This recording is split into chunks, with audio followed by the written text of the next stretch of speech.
আসসালামু আলাইকুম। সিমিস creation lifestyle থেকে আমি সিমি সবাইকে ওয়েলকাম করছি নতুন আরও একটি ভিডিও দেখার জন্য। আজকের ভিডিওতে আমি আমার সংসারের কাজকর্ম শেয়ার করেছি। একজন সাধারণ মধ্যবিত্ত ঘরের গৃহিণী হয়ে লিমিটেড টাকার মধ্য থেকে কিভাবে আমি টাকা সঞ্চয় করি আজকে আপনাদের সাথে কিছু টিপস শেয়ার করব। আশা করছি আপনাদের কাছে ভালো লাগবে। আমরা প্রতিটা মানুষই কিন্তু ভিন্ন, আর প্রতিটা মানুষের প্রতিটা সংসারের লাইফস্টাইল কিন্তু আলাদা। একজনের লাইফস্টাইলের সাথে কিন্তু আরেকজনেরটা কখনোই মিলবে না। তবে আমি আমাদের লাইফস্টাইলটা আপনাদের সাথে শেয়ার করছি, আর আমাদের কিছু আইডিয়া শেয়ার করছি। আশা করছি আপনারা উপকৃত হতে পারেন। তো সকালে নাস্তা বানাচ্ছি। এখানে আমাদের মা মেয়ের জন্য নুডলস রান্না করেছি, আর ছেলের জন্য ঝোল নুডলস করেছি। ও সকালবেলা একদমই খেতে পারে না শুকনা খাবার। আর আমার হাজব্যান্ডের জন্য আজকে লাঞ্চের জন্য রুটি আর সবজি করেছি। আমার হাজব্যান্ড বলছিল আজকে ভাত খেতে ভালো লাগছে না, আমি যেন রুটি আর সবজি করে দিই। তো যাই হোক, সব কাজ শেষ করে নাস্তা শেষ করে এখন কিচেনটাকে একটু ক্লিন করব। কিচেনটা ক্লিন থাকলে কিন্তু নিজের কাছে অনেক বেশি ভালো লাগে, আর সময়ের কাজ সময়ে করলে দেখা যায় আর ঘরদোর নোংরাটা কম হয় আর দেখতে ভালো লাগে। দেখা যাবে এখন যদি আমি অন্য কাজে চলে যাই তাহলে আর কিচেনে আসা হবে না, সেক্ষেত্রে কিচেনটা কিন্তু অনেকক্ষণ পর্যন্ত অপরিষ্কার থাকবে। আমরা যারা চাকরিজীবী আছি বা আমাদের হাজব্যান্ড যারা চাকরি করে, দেখা যায় আমাদের কিন্তু লিমিটেড একটা ইনকামের মধ্যে আমাদের পুরো মাসটা চালাতে হয়। তো দেখা যায় লিমিটেড ইনকামের মধ্যে আপনি যখন মাস চালাবেন, আর যেহেতু আমাদের এখন সব কিছুরই দাম বেশি, আর যারা ভাড়া বাসায় থাকে তো সব কিছু মিলিয়ে কিন্তু অনেকটা প্রেশারই পড়ে যায়, বা সেখান থেকে সেভিংস করাটা কিন্তু অনেকটাই কষ্ট হয়ে যায়। কিন্তু তারপরেও আমাদের কিছু টাকা হলেও সেভিংস করতে হবে, এতে করে আমাদের সংসারের জন্যই ভালো। আপনারা চাইলে কিন্তু ডিপিএস করে রাখতে পারেন।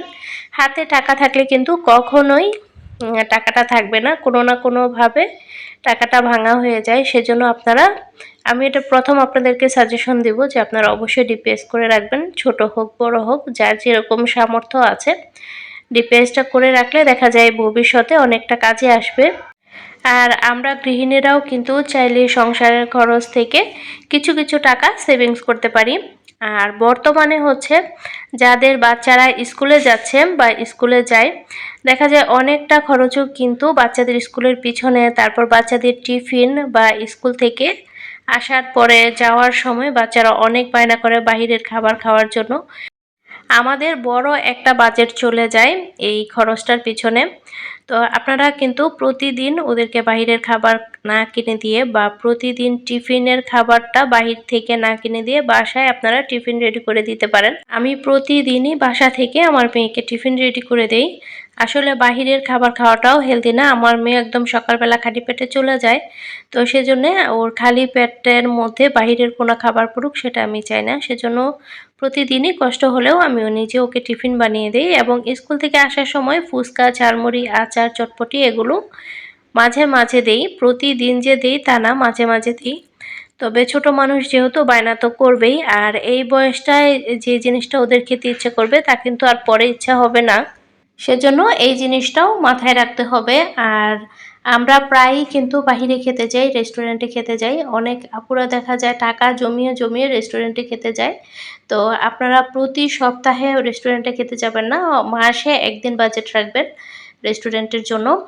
আর আমরা মার্কেটে গেলেই অপ্রয়োজনীয় অনেক জিনিস কিনি, বা অনেক জিনিস কিনতে ইচ্ছে করে। এই জিনিসটা কন্ট্রোল করতে হবে। আমি এই জিনিসটা কন্ট্রোল করেছি আলহামদুলিল্লাহ। মানে বাহিরে গেলে অনেক কিছু কিনতে ইচ্ছা করে। তো এখন কিন্তু আমি অনেক কম কেনাকাটা করি নিজের জন্য বা সংসারের জন্য। যেটা প্রয়োজন শুধুমাত্র সেটাই কিনবেন। এতে করে দেখবেন আপনি প্রতিদিনই কিছু না কিছু টাকা সেভ করতে পারছেন। এটা একদম পরীক্ষিত। তো আমি এভাবে করেই কিন্তু এখন অল্প অল্প করে টাকা জমাচ্ছি। আর যদি আপনি বাজার করে থাকেন সেক্ষেত্রে বাজারের খরচ থেকেও কিন্তু আপনি কিছু কিছু টাকা সেভ করতে পারেন।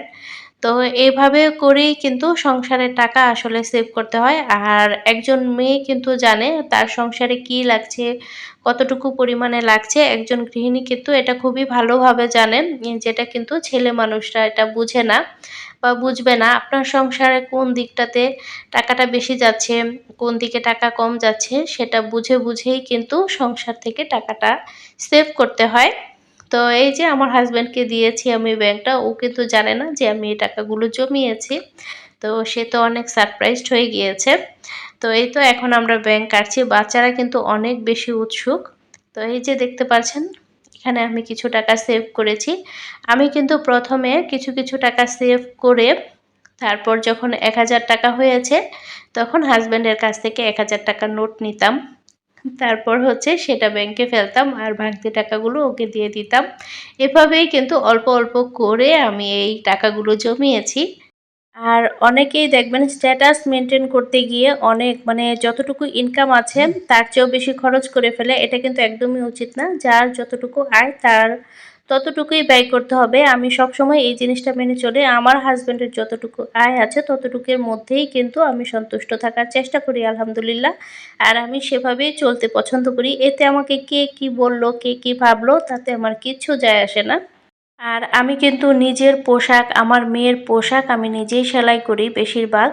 তো সেজন্যই কিন্তু এখানে আমাদের অনেকটা টাকাই সেভ হয়ে যায়।